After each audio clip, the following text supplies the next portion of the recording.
there could be something we're not even looking for that would help us. About 100 people showed up to help search the area near the North Santee River. And we were in a fight against time. Not found for 13 years. Hey, Brett. What? This really was miraculous, the way it all came together. You know, obviously something happened to the girl. We looked at all pathways. And then Mr. Moody makes an admission. She was scared and I was scared.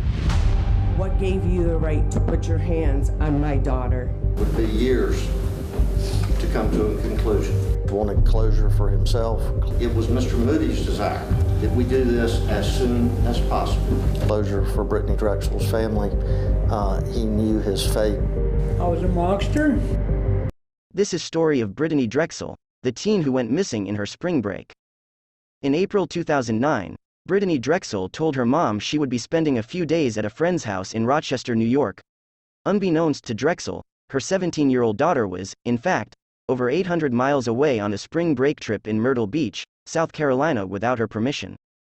That night, around 8 p.m., Drexel left her friends at the Bar Harbor Hotel beachfront to walk 1.5 miles, 2.4 kilometers, south down South Ocean Boulevard to visit a longtime friend who was staying at the Blue Water Resort. Peter Brozowitz was a kid who I didn't know personally, but Brittanee did. He was always out at the parties at the clubs, so we became acquaintances through just the parties and knowing the same people. I assumed, being a good friend to Brittanee, that he would watch over her. Security cameras at the resort showed her arriving and captured her leaving around 8:45 p.m. Brittanee was last seen leaving a Myrtle Beach hotel lobby and was never seen again. Either someone has picked her up or she's not alive. In my heart of hearts, that's how I feel. Because I know it's not like my daughter to do this.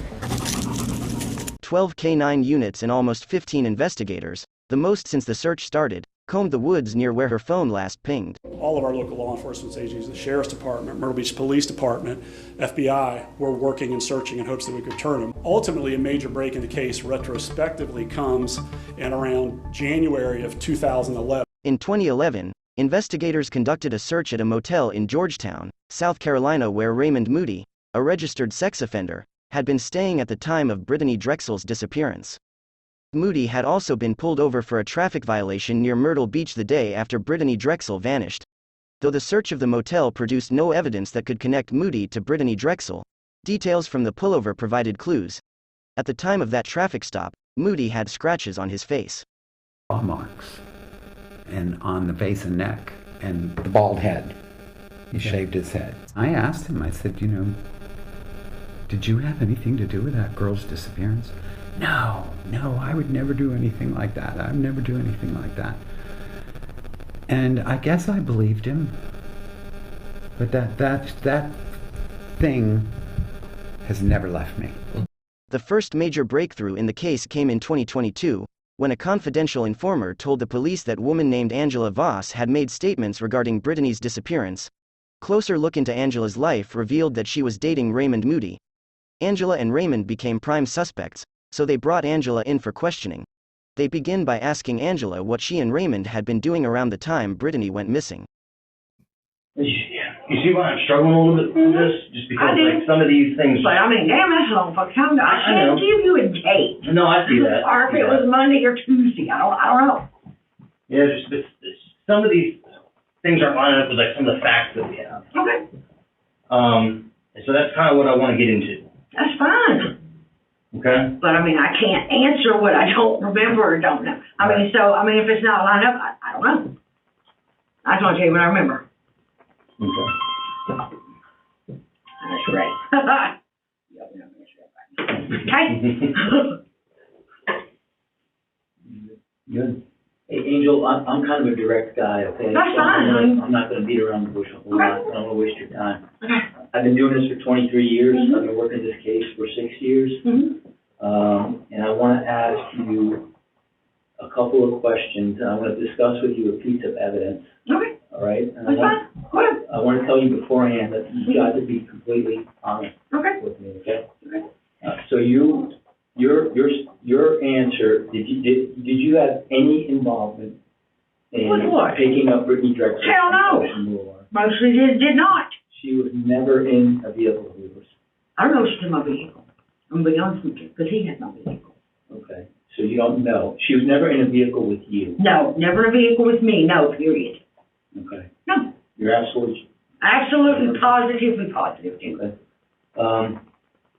Like I said, I want to discuss with you a piece of evidence that we haven't discussed with anybody else. That's fine. All right, and I'm going to go through it kind of slowly. Mm-hmm. All right, so you understand completely how important this is. During the course of our investigation, we were able to intercept conversations between individuals, and one of these individuals was a person that was responsible for taking Protecting what? Okay. Okay? You tracking what I'm saying? Yeah. All right. So what I'm going to do is I'm going to read to you a couple of quotes. Okay. All right. It's pretty much almost verbatim what was said by one of these people. Okay. Wait a minute. I tell you what. Don't leave me there. Why? Because I'm going to leave.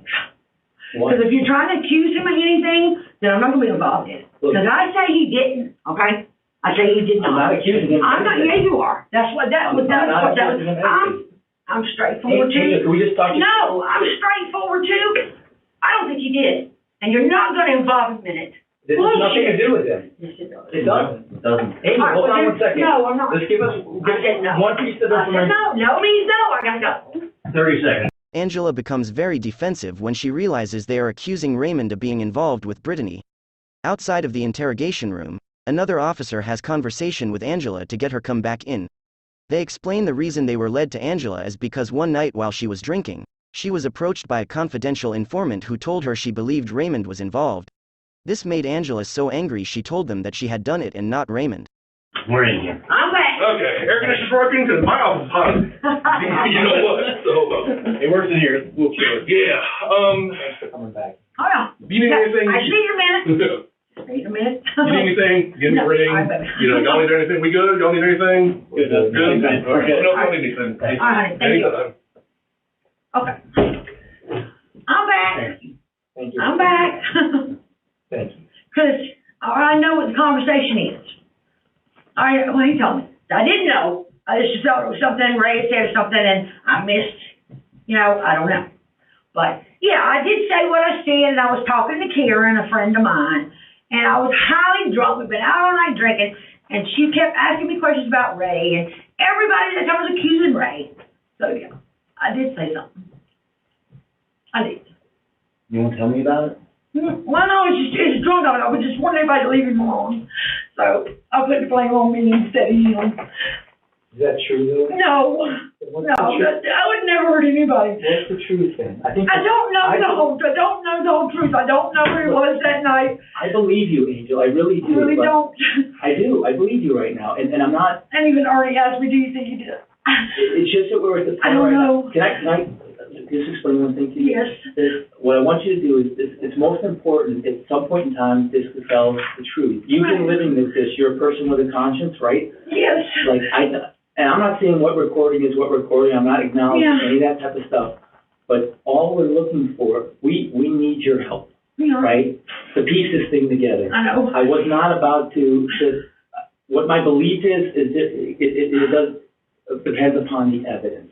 Right. And all we're looking to do is to find out what you know about what happened that week. I know all I can tell you, because I don't know where he was. I don't.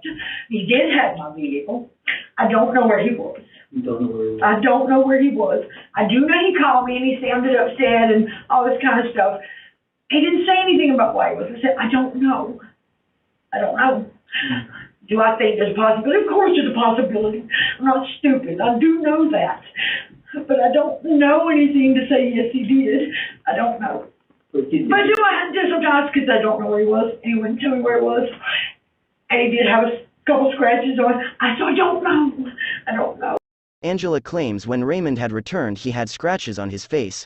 Claiming this it's possible she wants to earn detectives' trust or she really thinks Raymond did it. That night he had a couple of scratches? Well, he's had some scratches, and I was trying to remember if it was from me or something. I can't tell you that he did, because I don't know that. I can't tell you that he didn't. I don't know. I do know that he had my vehicle, and that's one of the reasons I was meeting. was just trade vehicles out. That night, remember it being that night? That night, yes. And you were for sure at work? I was for sure at work, but not all evening. I was off earlier in the day. Okay, and we have, so this is stuff we're looking, we have telephone records. Yes. We have license plate reader records, we have credit card records, and we have part of the story. Yeah. Right? And I think maybe that day, so, and I mean, that's, all I can tell you is what I know for sure. I know for sure that he had my vehicle. He had asked me for it to trade vehicles, and I didn't ask why, big deal, And the first time I traded vehicles, so we traded vehicles, And then I do remember him calling me early in the day. And I was off, but I just didn't feel like, meeting up at that time. So I told him, yeah, I will meet you. So that evening I did meet him. Down by the hotel by the landing, right? Yes. And you traded vehicles? Yes. I took my vehicle and he got the red. Yes, and he got the red truck. You took the red truck. Yeah. And you took the SUV. Where did you go? Where did I go? I think, to be honest with you, I went to town and met him back at the apartments, maybe an hour or so later. He was at the apartment. So I went back to his apartment. And he had your SUV, right? And I had the truck. You had the truck at work? Yeah, no, at the house too. So were you at work that day? No, earlier in that day, I wasn't at work that afternoon. That night? When he called me the first time, I was not at work. Okay, so about 9 o'clock at night is when Brittany, where were you at 9 o'clock at night when Brittany? Oh my God, I was at his apartment. You were down at I was at the apartment. By the landing? Yeah. Were you guys in phone contact at the time? Yes. And what were you talking about? Oh God, I can't tell you exactly. That's you're such a smart person and you have a great memory. But I do have. Like you passed all these exams. Yeah. They're nurses. It's a phone conversation. I have 100 of them. But the point is that's on a day that somebody went missing. Yeah, but it wasn't anybody I knew thought about it. But a person with a conscience remembers Yeah, if I was involved or had, worried about it, but I didn't at the time. But I think we talked a few times. And I just we talked a couple times. I don't remember. So you were sitting at the Sunset Lodge. Oh, that's it. Sunset Lodge. That's it. Yeah, I mean, you said it in the last time. Yeah. So you were sitting at the Sunset Lodge that night. That evening. Yeah. And tell us exactly what your recollection is. Of the whole evening? Please. It appears that Angela got a great memory and is able to recall events almost a decade ago. It could be that Angela really have a good memory, or her story is a lie that she made up recently to explain the evidence. My recollection is about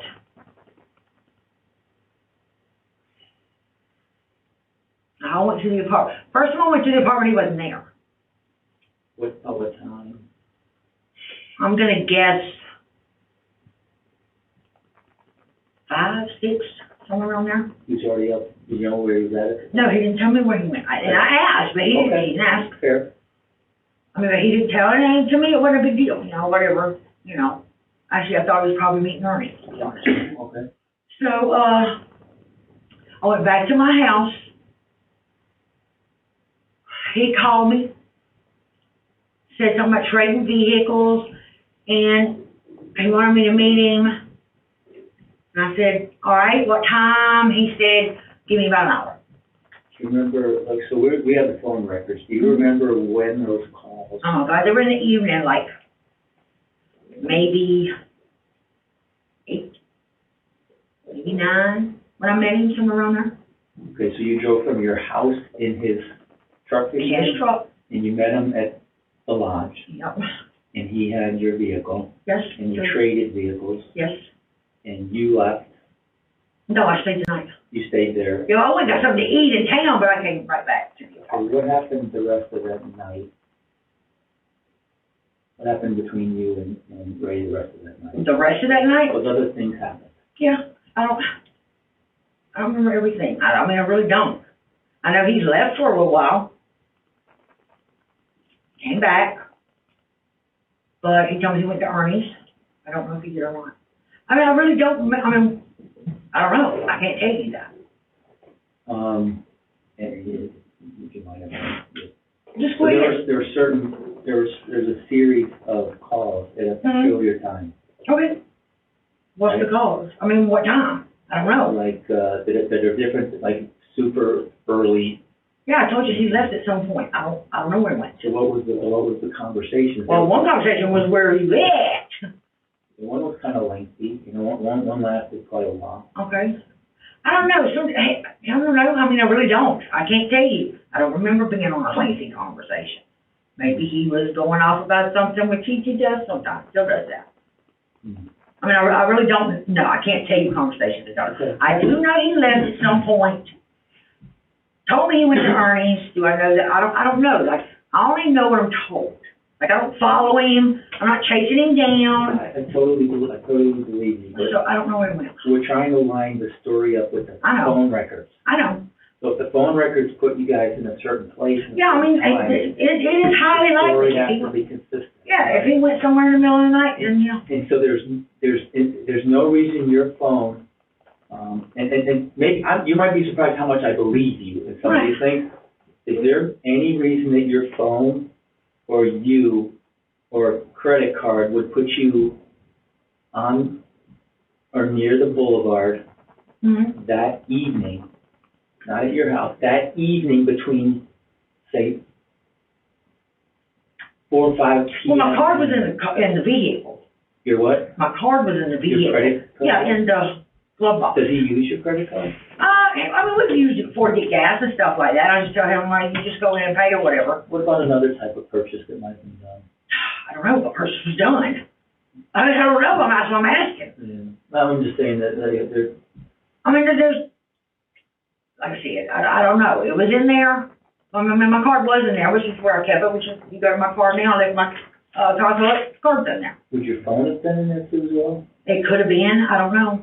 So you're saying your phone and your card could have been on the boulevard that evening? But I haven't had you not. No, I was not. Is there anybody that can... Yeah, my son. That's about it. When he met up with you, did you get your phone back? Yes, I did. Because he did call me on my son's phone. The reason they are focusing on her phone and credit card is because they have records putting both of them near where Brittanee was when she went missing.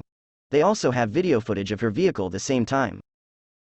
And what happened the next One time. And then when I met him and got my phone, he did call me on that phone a couple of times. And I went to the apartment. He met me. I stayed there for a while when I got something. He went back to the apartment. Some point in the middle of the night, he was gone because he called me on the phone. Some point in the middle of the night. But can I tell you where he... I don't know. I don't know. But that's happened a lot in our relationship. He might go to bed with me and I'll wake up at some point. He's not there. Most of the time, though, he was at Ernie's. But do I know that's where he went? I can't tell you that's where he went. And did you have your son's phone, or you called your son's phone? He called my son's phone and talked to me. Because he said he had called me and I didn't answer. Did he say where he was at? No, that's why I told him. I said, are you in town? And he said, yeah.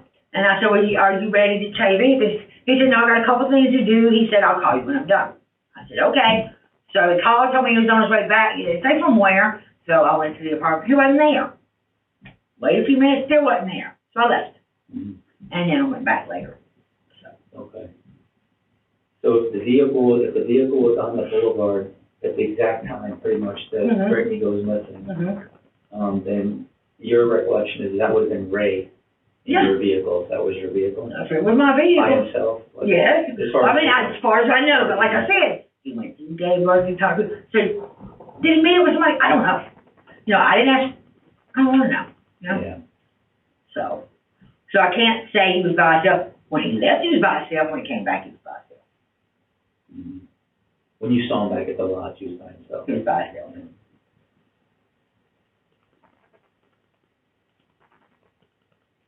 You mentioned you went to Ernie's and got clothes? He did. Not me. Right. Me and Ernie were not friends at that time. You mentioned he took your car there. Yes. But you also said that you guys had exchanged cars. Yeah, I said when we were back at the apartment. Right. He left because we went back to the apartment. Right. Why drive out of town to switch vehicles, instead wait till they meet at apartment and switch then? Also, why they even need to switch vehicles?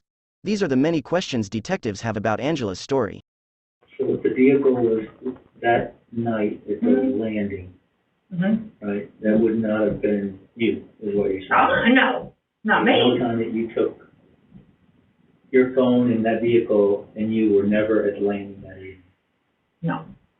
That was like an innocent explanation for doing that. No, I don't think I was at the landing. I mean, because we met back at the apartment. Yeah. He didn't go with me to get something to eat. Right.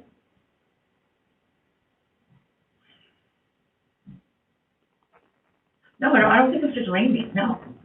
Because that's the opposite direction. Donald didn't down at the landing from the lodges the other way. The landing's out towards the Maryville way. McDonald's is right here in town, like right up from y'all.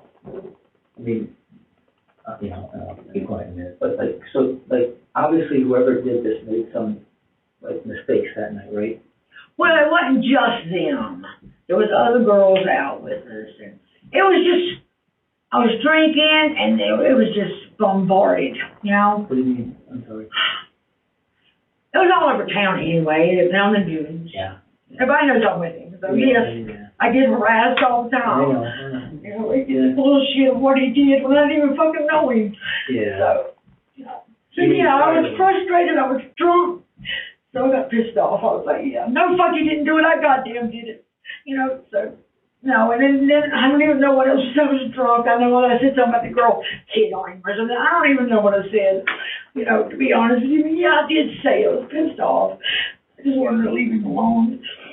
And leave me alone. So, stupid. But guess what? I did it. You know, I can't say I didn't. I did. Yeah. I mean, there's more conversation. There's a lot of conversation. Yeah. What you're talking because about. everybody else left, and then it was just me and her. No, but I'm saying that incident you're referring to, that there's other evidence, right? Yeah. That some of the stuff I was going to talk to you has nothing to do with whatever you're talking about. But and we're trying to piece this thing together because the person who did it that night, they made some mistakes, right? Like for example, they kept Brittany's phone on, and they kept their phone on. So the phones moved, obviously, from all together. So what's the chances of somebody being on Ocean Boulevard at 11th Street South at 1 minute, and also being at the North Santee, which everybody in the news knows that's where the searching was done. So who would have been at those two locations? I get it. I mean, I do get it. You know, I told him, I get it. You know, I took him to the motels we usually stayed at, but I know he did not stay at the beach that night. He was not at the beach, so I know he came home. I know that. Right. And I agree with you. I think he did. So, you know, I can't answer his questions, you know. Yeah. So in my mind, because I've known him so long, I'm trusting, it would have to be something concrete, and I just don't have that. I know. But you're stuck in a bad position here, and we're asking you questions and you're volunteering information. We're trying to just find out the truth, and really, if we can eliminate you. Right. That helps. I can't sit here and lie. I don't remember. I'm not going to do that. I just don't remember. I mean, some things. I remember a little bit here and there. I remember, some vehicles. I didn't remember the black vehicle. And then I didn't remember later on about having the key until I remembered the kids raided and I had to get, So, I mean, it's a long time. I just don't remember all that. He's never said anything to you? No, he doesn't. Like I said, he doesn't offer information. He's not that kind of person. He's just not.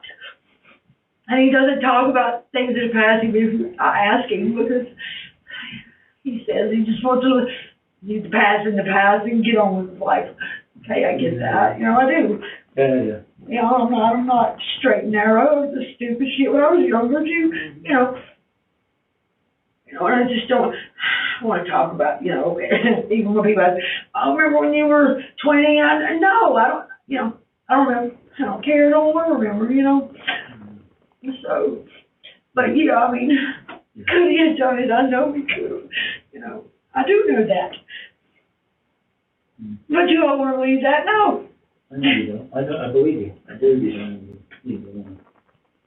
It's unclear that the detectives believe she was involved, but they need to use her to get more information about Raymond.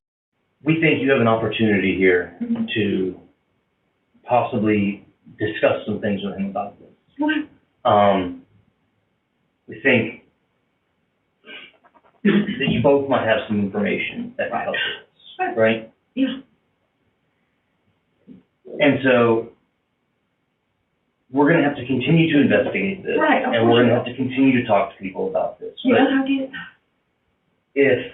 If we go do that and the word gets out, I know. that's what we want. That's why we were honest with you when you got here. We told nobody. We don't want anybody to know your business, right? But unfortunately, if what you're saying is true, we've got to continue, right? Because there's a lot of evidence that shows vehicles, phones. I got it.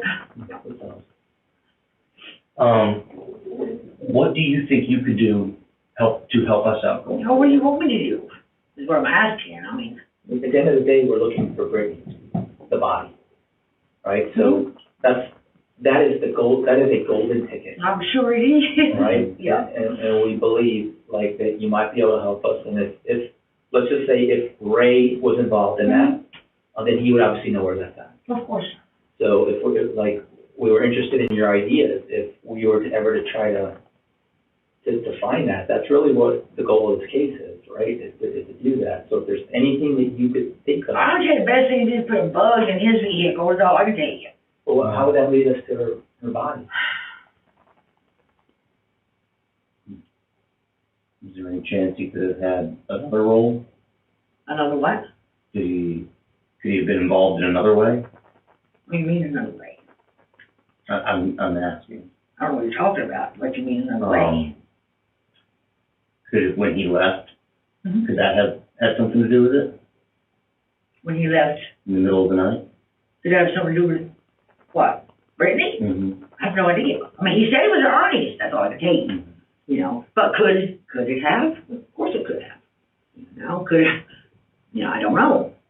What do you think you would say? I was in the beginning. I was very nervous about it. I really was. You know, because I didn't know. And he won't say anything.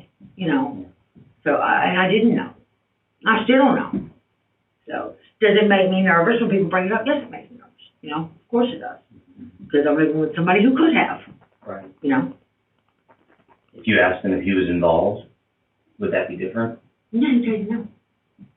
I mean, I can try to ask him. I mean, again, you know, but first thing is going to be, he knows I'm here, but he thinks I'm meeting for some other reason. First question is going to be, did they ask you about me? That's going to be his first question. Okay. I mean, he's real, I mean, he's suspicious. Believe me. Still? Always. Yeah. Always. Not even about anything to do with this. I mean, just, always if somebody comes up, who's that? Yeah. What do they want? Why were they here? Yeah. You know, just, you know, he's very suspicious. You know, it's just his nature. But he's been that way since we've known him. So. I mean, they did talk to him about when they went out to your house initially, when they got the girl out of there, Alicia. Yes. So you could say. Sure. Oh, that is what I'm telling him. Sure, that's exactly what I'm telling him. You had mentioned a bug.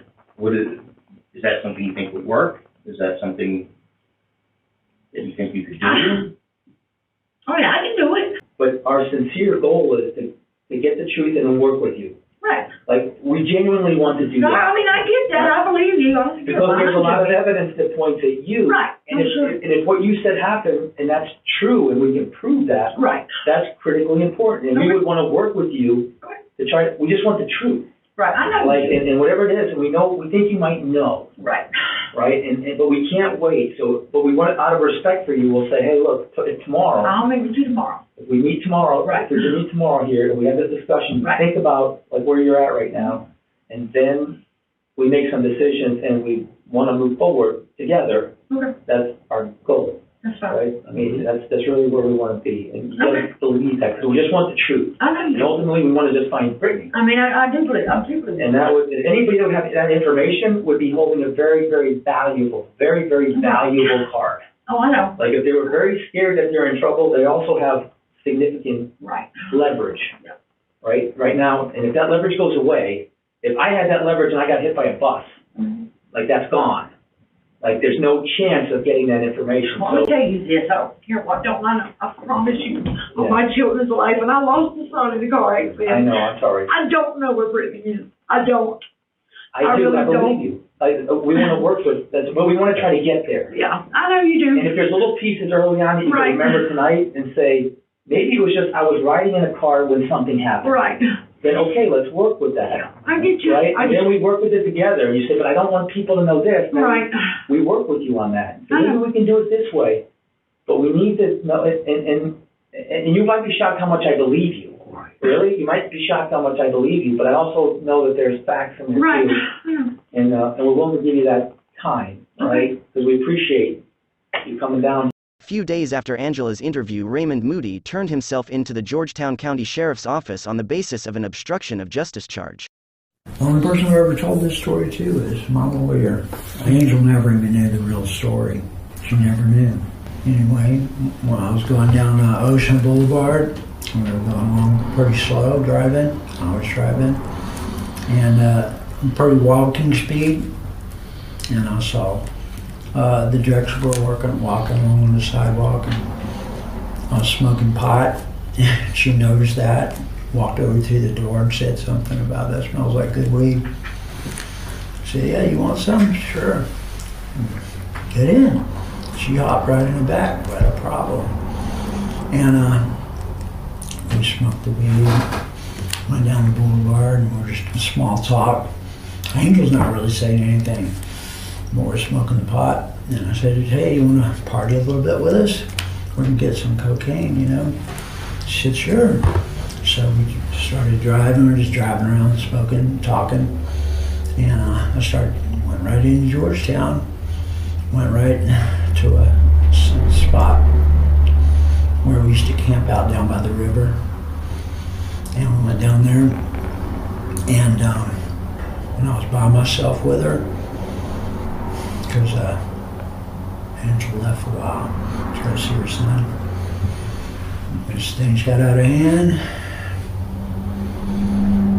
and I panicked, and she panicked, and I strangled her.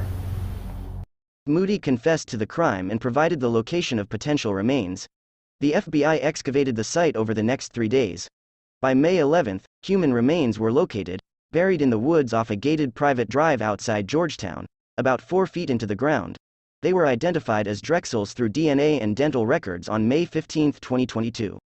Moody was arrested and charged with murder, kidnapping and first-degree criminal sexual misconduct, all alleged to have occurred on the day Drexel disappeared. On October 19, 2022, Moody pleaded guilty to all charges and was subsequently sentenced to life in prison with an additional 2 consecutive terms of 30 years.